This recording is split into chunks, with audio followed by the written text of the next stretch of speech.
우리 의원님들 이렇게 북한 인권 문제만 나오면 입을 닫고 숨어버리는 이 더불어민주당은 이거 민주당이라는 이름을 달 자격도 없는 이런 정당이라고 생각합니다. 그러니까 지금 민주당 의원의 반국가적인 행태를 보고서도 말을 못하고 있는 겁니다. 여러분, 이런 것이 바로 공산 전체주의에 맹종하는 겁니다, 여러분. 발언 주의하세요. 발언 주의하세요. 예, 발언 주의하세요. 쓰레기 발언 주의하세요. 예.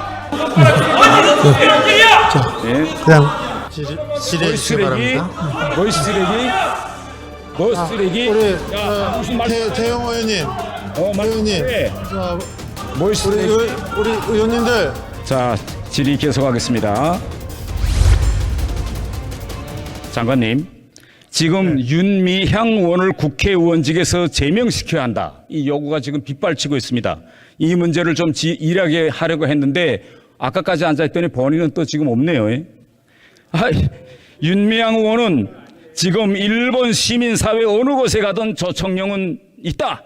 조청령 행사 참석이 뭐의 문제냐 이러면서 국민의 혈세를 받은 대한민국 국회의원이 남조선 괴뢰라는 말을 듣고도 현장에서 최소한의 항의, 퇴장 이런 행동을 하지 않았습니다. 장관님 혹시 일본에 있는 조청련 어떤 단체인지 알고 계십니까? 네, 알고 있습니다. 대법원 판례에 따라서 반국가 단체로 규정되어 있는 것을 알고 있습니다. 윤미향 의원은 뭐라고 이야기하느냐? 간도 대학살 행사에 참석하여 한국 사회에 일본의 반인권 유린 행위에 대하여 알리고 싶었다고 하고 있습니다. 그런데 조청련이 9만 3천 명의 제1농포들을 북한으로 보내 생지역으로 미열어 놓은 반인권 단체라는 점은 한 번도 지적하지 않았습니다. 혹시 제가 잘 모를 수도 있는데 장관님께서는 윤미향 의원이 조청련을 비판했다는 이런 사실 들어본 적 있으십니까? 통일부는 이 문제와 관련해서 현재 그 경위를 조사하고 있는 그런 상황입니다. 제가 북한에서 초등학교 시절에 저희 학급에 부모를 따라서 북한으로 북송되었던 친구가 하나 있었습니다. 이 친구가 기회가 있을 때마다 조용히 저에게 뭐라고 했느냐. 지상 낙원인 줄 알고 왔는데 이렇게 지옥인 줄 몰랐다. 자기를 일본에서 데려온 부모가 원망스럽고 정말 일본에 가고 싶다고 펑펑 울었습니다. 당시 철이 없었던 저는 걔 보고 야, 너 이런 말 하면 안 된다 라고 속으로 생각하면서 또 그에게 야, 이거 이러다가 너 동무들하고 다 멀어질 수 있어 그런 말 자꾸 하면 저 자체도 속으로 저희하고 놀다가 이거 큰일 나겠구나. 내가 피해를 보겠구나 라고 생각했습니다. 그런데 정말 몇 년 후에 그와 그 온 가족은 간첩으로 몰려서 수용소로 끌려갔습니다. 아마 지금쯤은 아마 살아남지 못했을 수도 있습니다. 자네들을 인질로 잡힌 조청령 사람들은 지금도 할 수 없이 그에게 충성 헌금을 바치고 있습니다. 북한에 간 북송 제1교포들은 쪽발이, 째뽀라는 차별과 멸시를 받았고 이동 국민으로 분류되어 신분 상승의 길이 막혔습니다. 지금 그들이 자유를 얻을 수 있는 오직 한 가지 길은 탈북밖에 없습니다. 세계는 조청련의 북송 사업을 현대판 노예 무역이라고 지금 규탄하고 있습니다. 그런데 막상 대한민국 국회의원은 조청련이 무슨 문제냐 생각하고 있습니다. 그렇게 일본의 반인권 유린 행위를 폭로한다고 하면서 위안부 할머니들을 이용하면서도 막상 북한 인권 문제만 나오면 침묵하고 있습니다. 장관님, 왜 이렇게 침묵하고 있을까요? 혹시 알고 계시는 사실이 있습니까? 여튼 이 문제와 관련해서는 통일부는 남북교류협력법에 위반이 있는 여부를 지금 조사 중에 있습니다. 저는요, 이 윤미향 의원 본인이 자유를 찾아온 탈북민들을 다시 북한 지역으로 보내려고 회유한 이런 반인권 유린 행위자로 지금 의심받고 있다고 저는 생각합니다. 저 화면을 좀 봐주십시오. 윤미향 의원과 남편은 2016년 중국에서 자유를 찾아서 대한민국에 온 북한 탈북민들에게 북한으로 돌아갔다라는 거 회유했다는 저렇게 보도가 여러 번 계속 나오고 있습니다. 아직도 윤미향 의원은 자유를 찾아온 탈북민에게 지옥으로 돌아가라고 회유한 사실이 있는지 없는지 이에 대한 입장을 밝히지 않고 있습니다. 그런데요, 더 큰 문제는 뭐냐?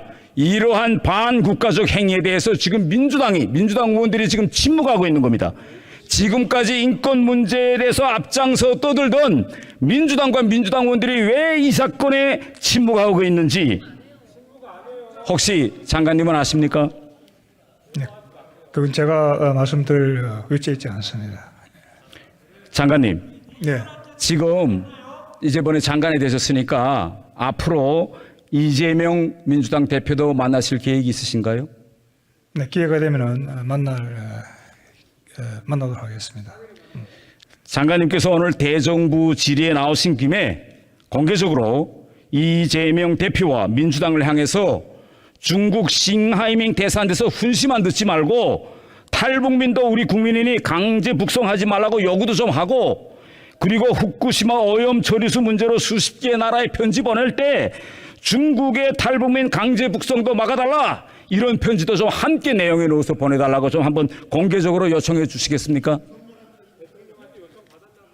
네, 통일부는 북한 이 중국에 있는 탈북민들이 난민의 지위를 가져야 되고, 그들의 자유 의사에 따라서 그들이 한국으로 온다고 한다면은 저는 수용 원칙을 제가 공개적인 자리에서 수차례 확인을 하고 있습니다. 앞으로 이 주한 대사들 예방할 계획이 있으신가요? 혹시 주한 중국 대사, 싱하밍 대사도 만날 계획이 있으신가요? 예, 통상적으로 통일부 장관이 새로 취임을 하면은 한국에 들어와 있는 제외 대사들은 의례적으로 만나는 그런 기회가 있습니다. 그때 강제 북송 막아달라고 꼭 강조해 주십시오. 네. 네. 그리고 얼마 전 통일부가 국회에 북한 인권재단 이사 추천을 요청하는 12번째 공문을 보냈다고 합니다. 그런데 이거 민주당이 이번에 받아들일까요? 통일부는 북한 인권법에 따라 북한 인권재단이 정상적으로 출범할 수 있도록 국회와 계속해서 소통해 나가도록 그렇게 하겠습니다. 저는요 별로 기대하지 않습니다. 왜냐면요, 이 북한 인권법이 국회에서 통과될 때까지 민주당의 반대로 11년 걸렸습니다. 그리고 북한 인권법이 통과된 지 7년이 지났는데 민주당의 반대로 북한 인권재단은 출범도 못했습니다. 그런데 김여정이 대북전단 금지법 만들려고 하니까 얼마 걸렸느냐? 6개월밖에 안 걸리고 만들어졌습니다. 대북전단 금지법 이거 철폐해야 됩니다. 저는요 북한 인권 문제에서 가해자이자 포갑자 독재 정권인 김정은의 편을 들면서 이렇게 북한 인권 문제만 나오면 입을 닫고 숨어버리는 이 더불어민주당은 이거 민주당이라는 이름을 달 자격도 없는 이런 정당이라고 생각합니다. 그러니까 지금 민주당 의원의 반국가적인 행태를 보고서도 말을 못하고 있는 겁니다. 여러분, 이런 것이 바로 공산 전체주의에 맹종하는 겁니다, 여러분. 들어가십시오. 다음은 외교부 1차관께서 나와주십시오. 발언 주의하세요. 발언 주의하세요. 네, 발언 주의하세요. 쓰레기 발언 주의하세요. 네. 부의장님. 경력원을 향해서 정돈 좀 시키세요. 네. 그냥 질의해 주시기 바랍니다. 뭐이 쓰레기? 뭐 쓰레기? 우리 야, 무슨 말? 태영 의원님, 의원님, 네. 우리 의원석을 향해서 응답하지 마시고요. 뭐 쓰레기? 우리 의원님들, 이거 자료 좀 정리해 주십시오. 의원님들 그 말씀을 하더라도 쓰레기라든지 이런 그 인신 공격적인 발언은 하지 말아 주시기 바랍니다. 부탁드리겠습니다. 자, 조용히 해 주시기 바랍니다. 질문해 주시기 바랍니다. 네. 자, 조용히 해 주세요. 질문해 주시기 바랍니다.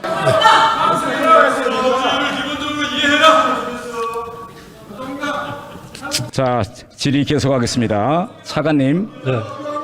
최근 러시아 국방장관이 이미 주기적으로 진행하는 중로 합동 군사훈련에 북한을 초청했다고 했으며 실제 참가 가능성이 열려있다, 이런 언급을 내놓았습니다.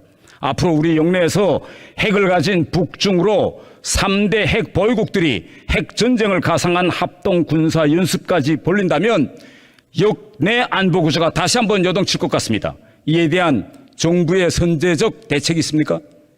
우선 제가 보기에는 지금 이 러북중 밀착은 서로의 이해관계가 워낙 다르기 때문에 앞으로 어떤 식으로 굴러갈지는 조금 더 지켜볼 필요가 있다고 생각이 되고요.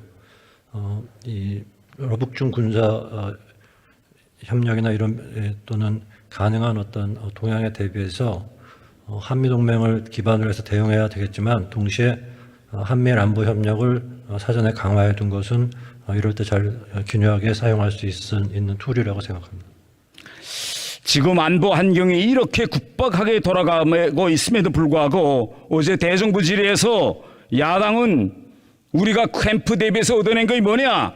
둘러리 서고 일본 오염수 방패막이 역할 밖에 한 것도 있느냐라고 하면서 이거 계속 포함했습니다. 아니 우리가 실제 캠프 대비해서 얻어낸 거 없는가요? 한 분 좀 말씀해 주세요.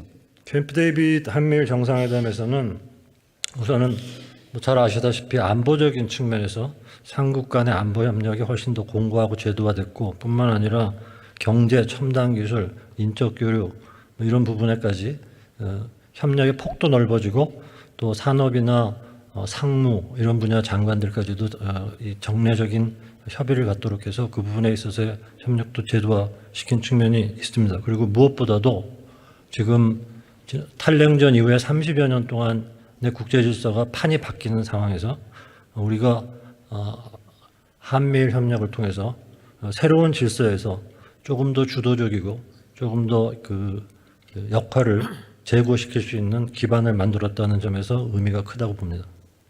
차관님, 만일 우리가 또 윤석열 대통령이 국내 정치적 부담을 무릅쓰고 한일 관계 개선을 위해서 가감하게 결단하지 않았다면 바이든 대통령이 이 캠프 데이비드 프로세스 이거 엄두냈을까요? 어떻게 생각하십니까?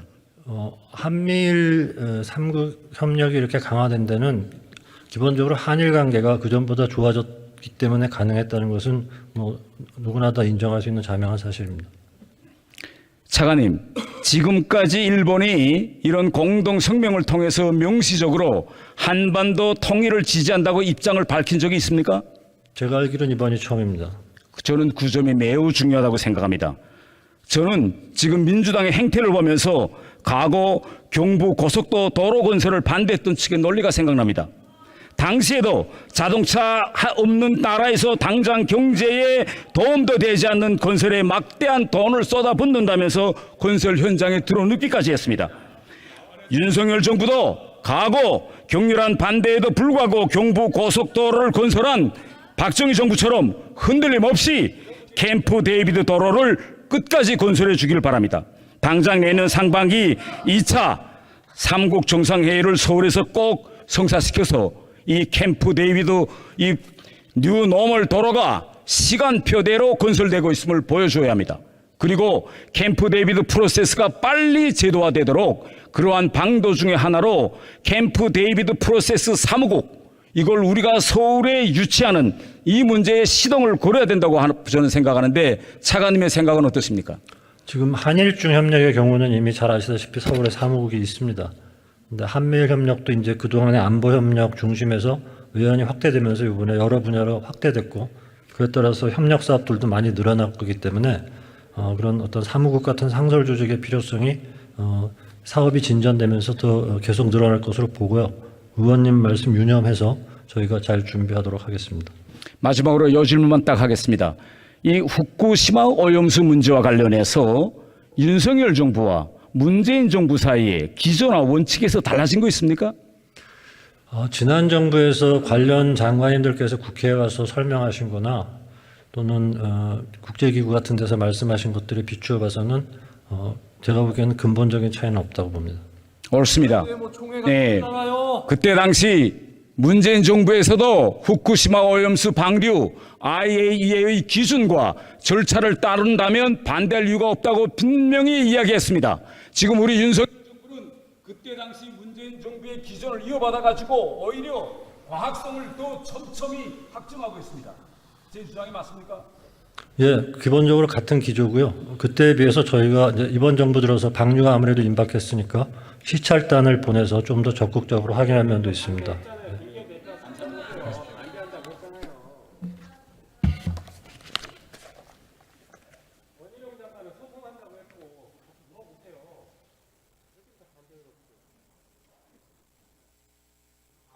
끝나서 한마디만 하고 가겠는데요.